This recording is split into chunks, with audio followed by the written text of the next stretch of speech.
Okay, I just wanted to do a quick sweep of the sawmill site because there's such a nice light.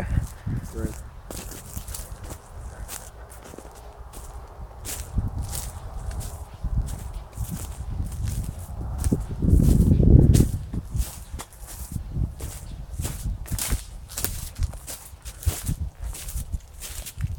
Got your 471 Detroit diesel.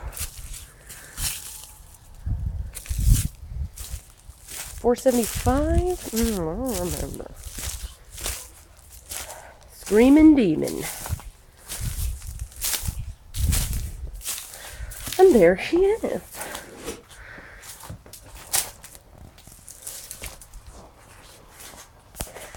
When we came here last week, there's actually a ton of wood piled on top. Bill was nice enough to scoot that out of the way. So it's actually really nice to see the whole thing, because before, quite a bit of it was covered. Damn.